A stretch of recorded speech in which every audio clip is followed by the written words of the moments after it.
How's it going, guys? My name is RighteousNicky and welcome to another Overmind game. Today I'm going to be showcasing you Abathur. We're going to be playing on Haunted Mines, and I actually have prepared for you 3 Abathur games that I'm going to be making an Overmind video for them. This is going to be the first one. This is probably going to be the weakest out of the 3 games because it was an okay game. I just wanted to showcase a very nice combo between Abathur and Genji, which in my opinion works pretty well. I find out to myself that quoting a Genji is actually pretty strong with an Abathur and gives you a lot of backline pressure. Now, let's talk about drafting here. Haunted Mines, their first ban is going to be Ragnaros. Very interesting ban. They have the first pick, so leaving Sylvanas open is fine for them, and we ban Anubarak. Anubarak has been a very dominant tank in the meta, so I can understand that ban.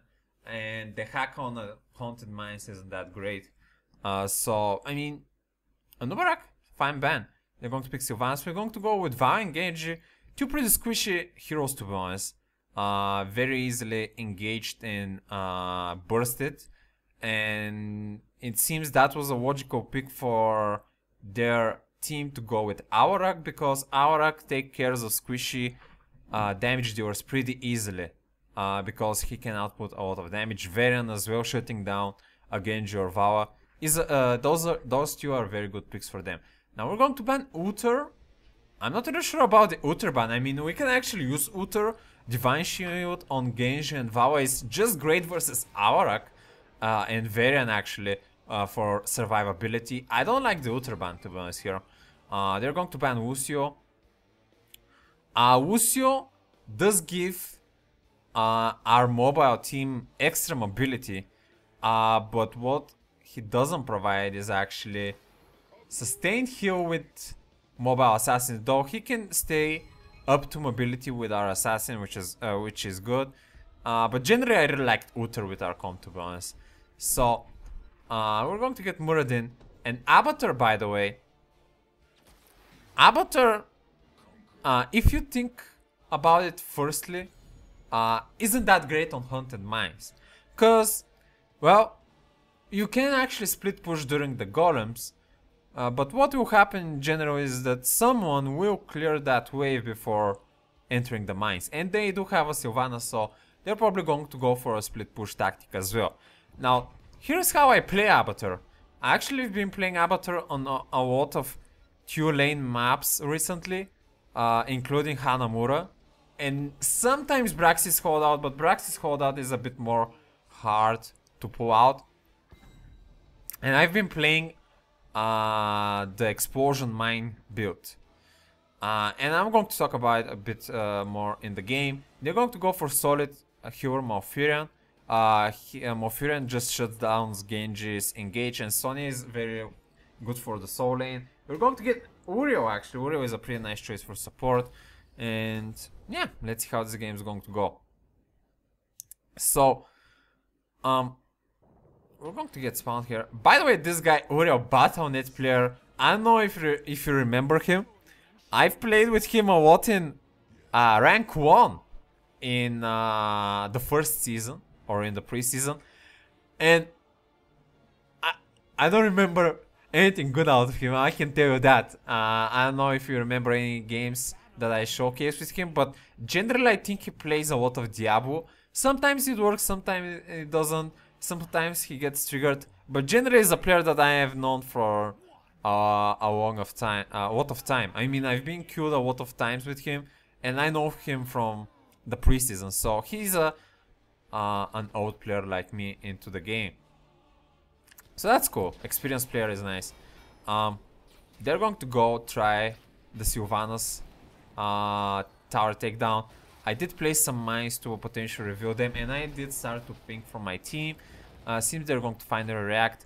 They didn't manage to get a tower. I did manage to pull out some damage on the Sylvanas as well as Genji, so we did manage to zone her out.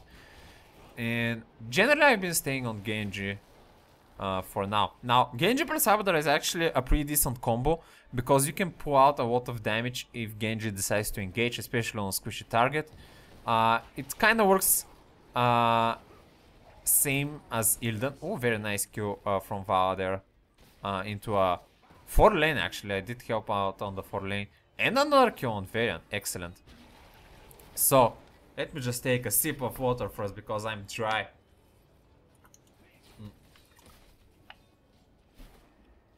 I'm very dry. I just came back after work and so Genji plus Abathur works very similar to Illidan, but the one difference is that in my opinion you don't need to go the Adrenaline talent on level 4, which gives attack speed. I don't think Genji's main damage source is attack speed. I think it's magic damage, so you can build something else and still be good with Genji. So what I've been doing here is trying to set up a trap around the watch point with mines. I've been spaking into mines. I picked on level 1 the 75% extra damage tick on the mines. Ooh, Genji is going to secure that kill on Sonya. And now I've been trying to put some mines near their entrance. By the way, for some reason this didn't work out at all. I don't know if their team just decided to go on another entrance, but probably throughout the game they never went to that watch point, so I've been wasting my mines there. Otherwise I also went for Prolific Dispersal. By the way, this talent is just great for a 2-lane map because as an Abathur you don't need that. Did you see that? Sonya just went into the mines without even getting close to the entrance, so my mines there were kind of useless. And this, by the way, saying mines as haunted mines and mines as the explosion of the Abathur ability might confuse a bit, but I just don't know how to exactly call them. I guess spores, exploding spores. I think this is a better name to use for them. So we're going to be trying to secure another kill on the... Oh, I didn't manage to do that. She's been trying to split push with the siege camp there, and seems skeleton skulls has been pretty equal for both teams, and we don't really need more than 39 there. Va is going to die, unfortunately. 39 is fine, to be honest. Especially with an early game in Abathur, you don't really need to be taking risks that you might get punished for. Sylvanas notices me there, but I'm going to make a run for it. So what I was backtracking to my previous thought, I'm putting a very nice trap there, but it's not going to work, unfortunately. Prolific Dispersal. Not sure if I'm pronouncing it correctly, but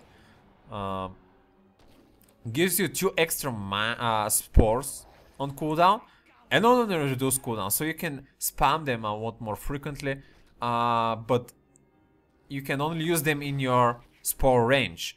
The other talent, Ballista Spores, gives you an infinite range where you can put the mines, but on a longer cooldown.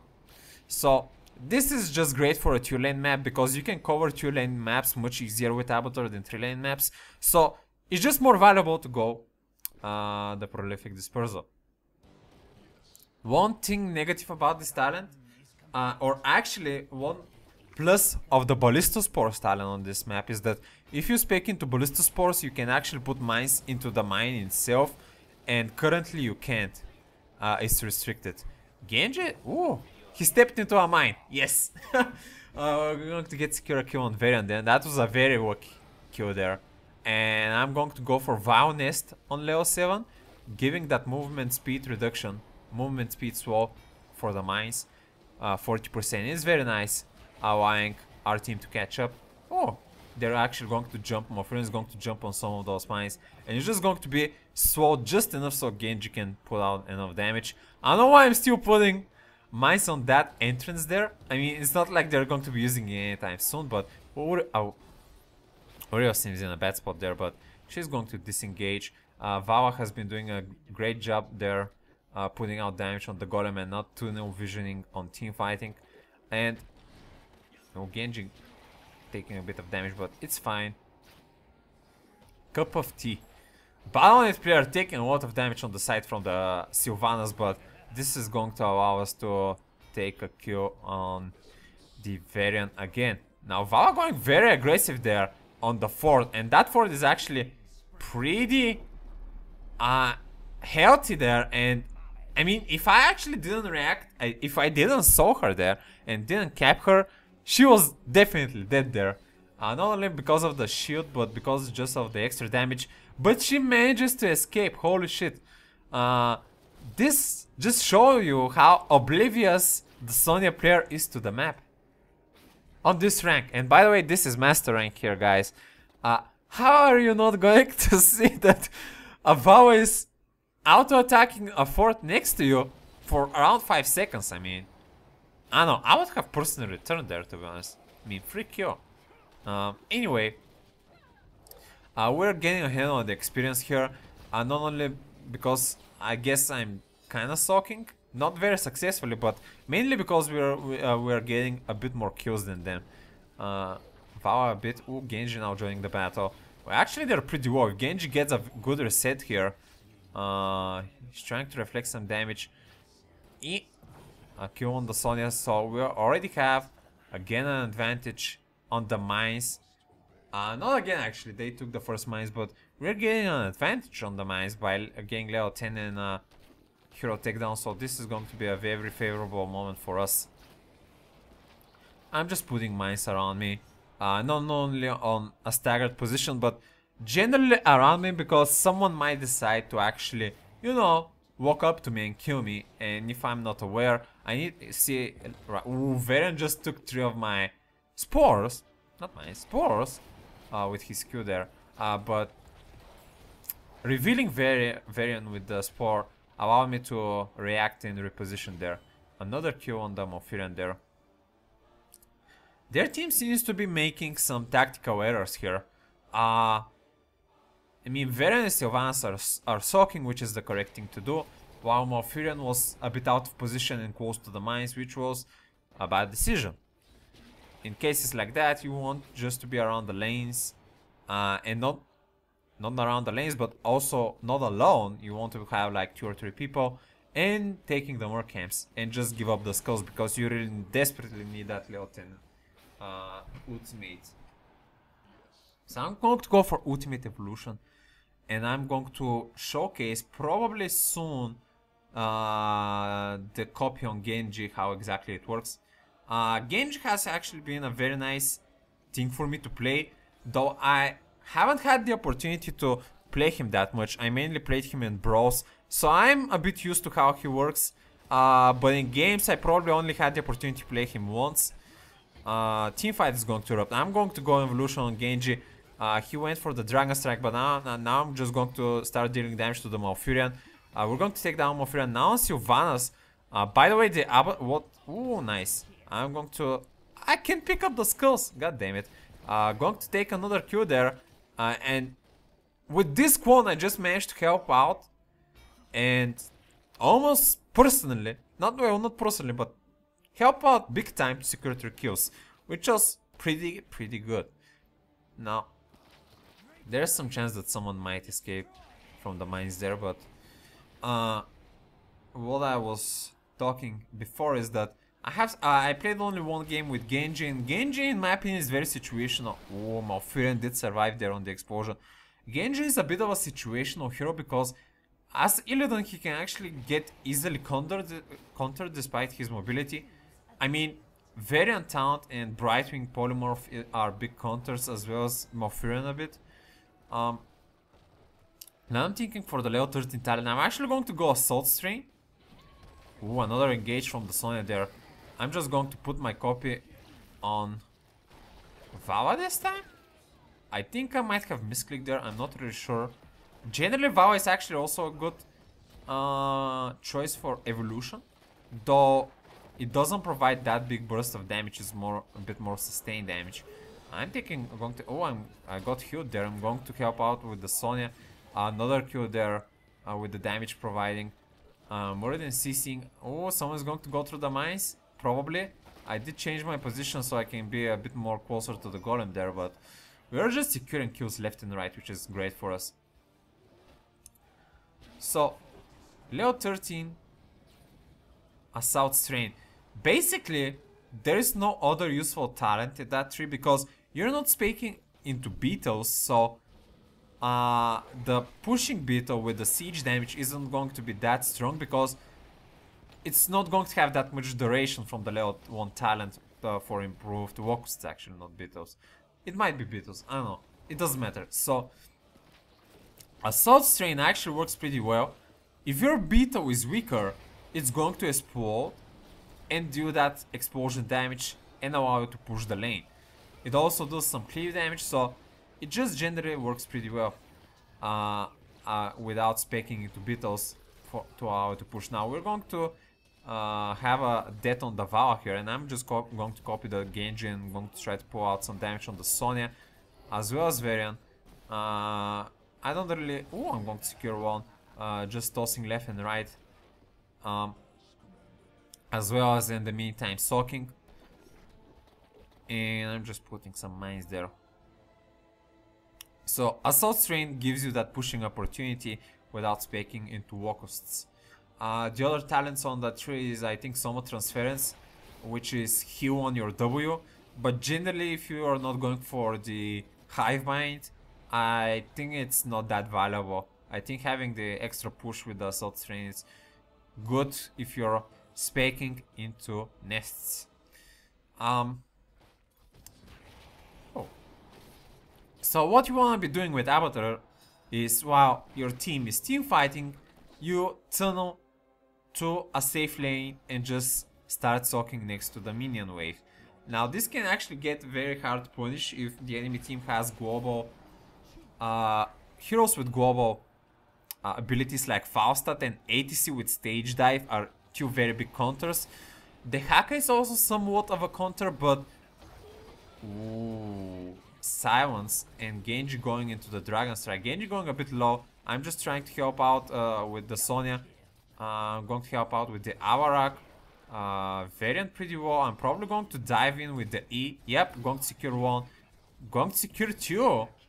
And this is going very good with the evolution there, as you can see. A full team wipe, and we're going to try to secure the fort. I forgot about what I was talking before, but what I wanted to mention is that on level 16 I went for Volatile Mutation. This is a great talent if you go evolution on a melee character. What this talent does is you deal an extra pulsing AoE damage that is around 200 per tick every 3 seconds. So if you are melee and if you stick to your target, you're going to be doing extra damage, which is great. And it also works great if you're trying to push yourself into a deeper position where you can hit more than one target, so that AoE damage really starts to be very threatening.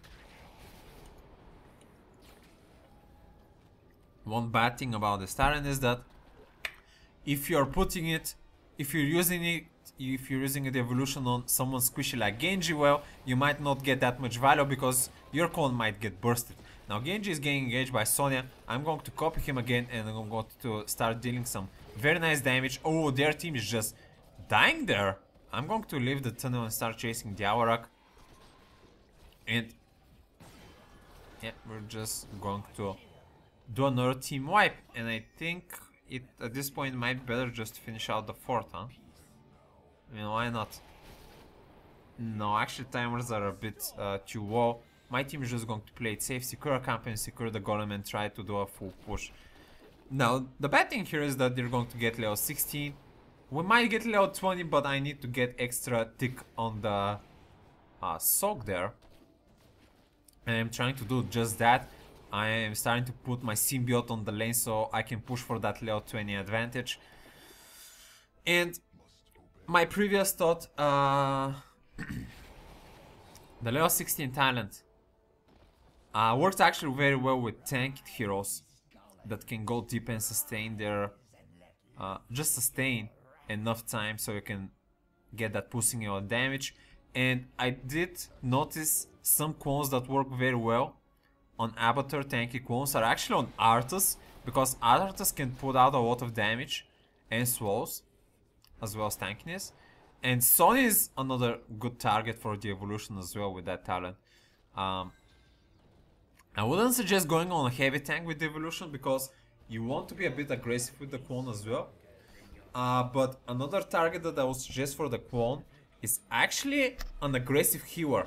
If you have a Karazim or Rhaegar, then I would actually suggest you to go Kwon on them instead of a DPS, because the Kwon itself does more damage, auto attack damage, and having healing as a twin support is actually more valuable, and can give you a lot of value. More valuable, a lot of value if you do that. Now, Morin is going extremely low there. Son is going to miss the wood on the crystal. Now I went for the Evolutionary Link talent that is going to give Genji a shield if you're noticing on the side. Meanwhile, I'm just going to be chasing the Sylvanas, going to get a reset. 4 members that are pretty low. The other Genji is slicing and dicing there. I'm going to have my slice as well. I'm going to secure a kill on the Malfurion. Only Varian and Awarak left. Varian is going to survive, but it's going to be too late because our level 20 advantage and Golem are just going to be pushing for the core. I'm also going to teleport Burrow here so I can be a bit cool with it as well. You always want to swap the core before finishing. And as you can see, the stats there, I'm leading on every paragraph there. Damage done, siege damage, and actually not healing, but soak as well. Dominator, 24 heroes killed. Well guys, I'm going to get a commendation. I'm not going to be able to show the end talent list, but I did explain to you a lot about my talent choices, as well as the level 20 Evolutionary Link. I would most of the time suggest you to go that talent. The only time I wouldn't suggest you is if you're going Hive Mind build. The name of the build is of course Hive Mind, that you want to be speccing into the second symbiote. But actually, if you're going that, you probably want to be taking the Monstrosity ult. The other talent choice is the extra Locust spawning. You want to be going that if you're going for the Siege Locusts and speccing into a lot harder pushing build. But in this case, definitely the shield, especially to allow your squishy assassins to be more aggressive. It just gives you, I think, 15 or 20% of your max skill the shield and keeps refreshing, so it's a lot of value. But that's it. That's if you keep your pawn alive. So you want to be a bit more careful with this talent as well. So that's going to be my game with Abathur, guys. I hope you saw some interesting stuff today. I have 2 other games, and they're a bit more interesting actually, because one of them is a throw game, and the second one is a very negative start game. But I'm going to be showing them to you in the following weeks, because I cannot put Overmind content as fast as when I'm not working, as in the winter. But stay tuned. So that's going to be everything from me from today, guys. So thank you for watching, and until next time, stay righteous.